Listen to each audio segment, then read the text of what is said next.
दोस्तों आज के इस वीडियो में मैं आप सभी के लिए आपके BSc second year third semester zoology का यूनिट 8 मॉलिक्यूलर टेक्निक यानी कि आणविक तकनीक से जुड़े हुए शॉर्ट आंसर टाइप क्वेश्चन लेकर आया हूं। और ये ऐसे क्वेश्चन है जो कि प्रीवियस ईयर आपके एग्ज़ाम में पूछे गए हैं और आपके आने वाले एग्ज़ाम के लिए बहुत ही इम्पॉर्टेंट है।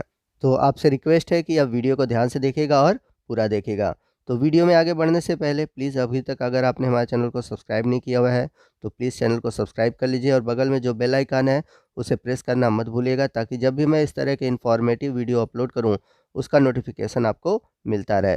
तो चलते हैं अपने पहले क्वेश्चन की ओर। पहला क्वेश्चन है, what do you mean by gel electrophoresis, यानी कि जेल इलेक्ट्रोफोरेसिस से आप क्या समझते हैं। Gel electrophoresis is a technique in which the flow of high electric current cause DNA in the gel is separated into small segment। यानी कि gel electrophoresis एक ऐसी तकनीक है जिसमें कि हम उच्च विद्युत धारा के प्रवाह के कारण जेल में जो उपस्थित डीएनए के छोटे छोटे खंड है उन्हें अलग करते हैं। तो अगर आपको इस टॉपिक से रिलेटेड डिटेल में वीडियो चाहिए तो इसके लिए मैंने एक अलग से वीडियो बनाया हुआ है और उस वीडियो का लिंक मैंने इस वीडियो के नीचे डिस्क्रिप्शन बॉक्स में दे रखा है। उस लिंक पर क्लिक करके आप जेल इलेक्ट्रोफोरेसिस के बारे में डिटेल से जान सकते हैं। आइए चलते हैं अगले क्वेश्चन की ओर। क्वेश्चन नंबर 2 है, which enzyme is use to join the DNA segments. तो यहाँ पर आपसे क्वेश्चन में पूछा हुआ है कि डीएनए खंडों को जोड़ने के लिए किस एंजाइम का प्रयोग किया जाता है।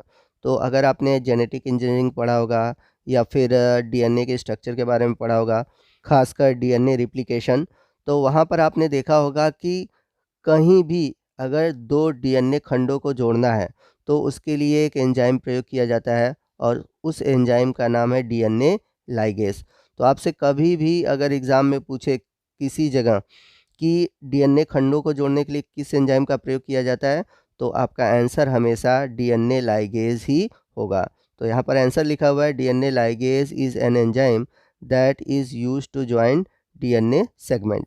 चलते हैं अगले क्वेश्चन की ओर। क्वेश्चन नंबर 3 है, how is the separation of DNA occur, यानी कि डीएनए का पृथक्करण कैसे होता है। तो आपको बता दें, DNA fragment separate and isolation by endonuclease break the DNA into small fragments. These fragments can be separated by electrophoresis. तो डीएनए खंडों को अलग करने के लिए सबसे पहले हम क्या करते हैं कि डीएनए को छोटे छोटे खंडों में तोड़ते हैं। तो डीएनए को छोटे छोटे खंडों में तोड़ने के लिए हमें एंजाइम की ज़रूरत होती है, इंडोन्यूक्लियेज एंजाइम। तो इंडोन्यूक्लियेज एंजाइम के द्वारा हम डीएनए को छोटे छोटे खंडों में बदल देते हैं। और जैसा कि मैंने ऊपर की ओर बताया था कि छोटे छोटे डीएनए खंडों को अलग करने के लिए हम एक टेक्निक का यूज़ करते हैं जिसे हम बोलते हैं जेल इलेक्ट्रोफोरेसिस। तो सबसे पहले हम डीएनए के बड़े खंडों को इंडोन्यूक्लियेज एंजाइम के द्वारा छोटे खंडों में तोड़ते हैं और बाद में उन छोटे खंडों को जेल इलेक्ट्रोफोरेसिस द्वारा अलग करते हैं। आइए चलते हैं अगले क्वेश्चन की ओर। क्वेश्चन नंबर 4 है, what is the full name of PCR, यानी कि आपको पीसीआर का पूरा नाम बताना है। तो आपको बता दें, the full name of PCR is polymerase chain reaction.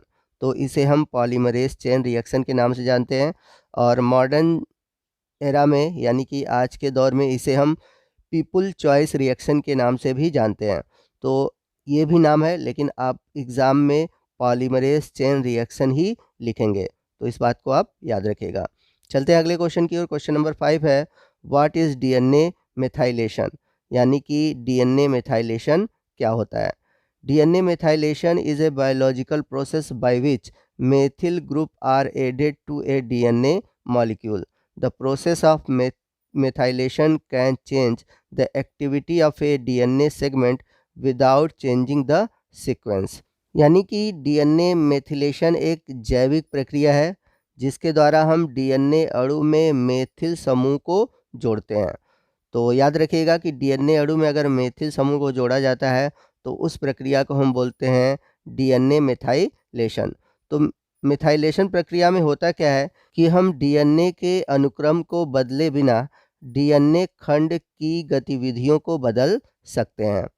अब चलते हैं अगले क्वेश्चन की ओर। क्वेश्चन नंबर 6 है, which method is used for chemical degradation of DNA sequencing, यानी कि डीएनए अनुक्रमण में रासायनिक निम्नीकरण के लिए किस विधि का प्रयोग किया जाता है। तो क्वेश्चन में कह क्या रहा है कि अगर कोई डीएनए का सीक्वेंस है, अगर उस सीक्वेंस को हम रासायनिक रूप से ख़त्म करना है, डिग्रेड करना है, तो उसके लिए हम किस मेथड का यूज़ करेंगे?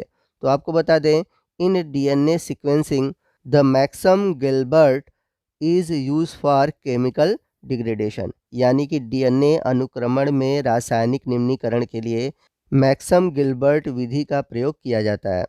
चलते हैं अगले क्वेश्चन की ओर। अगला क्वेश्चन है, who is the father of DNA fingerprinting, यानी कि डीएनए फिंगरप्रिंटिंग का जनक कौन है? The father of DNA fingerprinting is sir Alex John Jeffrey, यानी कि डीएनए फिंगरप्रिंटिंग के जनक हैं सर एलेक्स जॉन जेफरी। और यदि आपसे पूछा जाए कि भारत में डीएनए फिंगरप्रिंटिंग के जनक कौन थे, तो आपका जो आंसर है वो है लालजी सिंह। याद रखिएगा, लालजी सिंह, जो कि अभी हाल ही में बीएचयू के कुलपति थे और उनका हाल ही में देहांत हुआ है। तो भारत में डीएनए फिंगरप्रिंटिंग के जनक हैं लालजी सिंह। आइए चलते हैं अगले क्वेश्चन की ओर। अगला क्वेश्चन है, what is used of DNA fingerprinting, यानी कि डीएनए फिंगरप्रिंटिंग का उपयोग किस लिए किया जाता है? तो आपको बता दें, DNA fingerprinting technology is used to solve criminal cases, यानी कि डीएनए फिंगरप्रिंटिंग तकनीक का उपयोग आपराधिक मामलों को सुलझाने में किया जाता है। It is also used to determining motherhood, paternity और पर्सनल आइडेंटिटी। इसके अलावा जो डीएनए फिंगरप्रिंटिंग का उपयोग है, वह मातृत्व, पितृत्व या फिर व्यक्तिगत पहचान को निर्धारित करने के लिए किया जाता है। यानी कि ऐसे मामले जिसमें कि पता करना हो कि किसी का संतान कौन है, ठीक है? उस केस में भी डीएनए फिंगरप्रिंटिंग यूज़ होता है। तो बहुत ही आजकल इम्पॉर्टेंट टेक्निक है डीएनए फिंगरप्रिंटिंग। चलते हैं अगले क्वेश्चन की ओर। क्वेश्चन नंबर 9 है, right the full form of RFLP, यानी कि आपको RFLP का पूरा नाम बताना है। तो आपको बता दें कि RFLP का पूरा नाम है रिस्ट्रिक्शन फ्रेगमेंट लेंथ पॉलीमॉर्फिज्म। चलते हैं आखिरी क्वेश्चन की ओर। हमारा आज का आखिरी क्वेश्चन है, what is a DNA library, यानी कि डीएनए लाइब्रेरी क्या है? तो आपको बता दें कि in molecular biology, DNA library is a collection of DNA fragments that are stored and propagated in a population of microbes through the process of molecular cloning, यानी कि आणविक जीव विज्ञान में डीएनए लाइब्रेरी डीएनए खंडों का एक संग्रह है, जो कि आणविक क्लोनिंग या फिर कह सकते हैं जीन क्लोनिंग के माध्यम से सूक्ष्म जीवों की आबादी में संग्रहित और प्रवर्धित किया जाता है।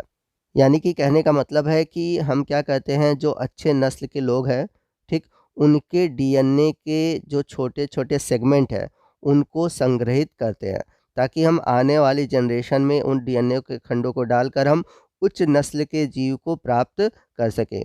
तो जो डीएनए लाइब्रेरी है, इस टेक्निक का यूज़ करते हैं हम जेनेटिक इंजीनियरिंग में। तो ये सभी जो टॉपिक है, वो जेनेटिक इंजीनियरिंग से जुड़ा हुआ है। तो दोस्तों, ये था हमारा आज का वीडियो, जो कि आपके मॉलिक्यूलर टेक्निक्स यानी कि आणविक तकनीक से जुड़ा हुआ था। तो आपको आज का ये वीडियो कैसा लगा, कमेंट करके ज़रूर बताइएगा। वीडियो अच्छा लगा हो तो वीडियो को लाइक और शेयर करना मत भूलिएगा, और कोई भी डाउट हो आप हमसे कमेंट करके पूछ सकते हैं। तो मिलते हैं अगले वीडियो में अगले टॉपिक के साथ। तब तक के लिए जय हिंद, जय भारत।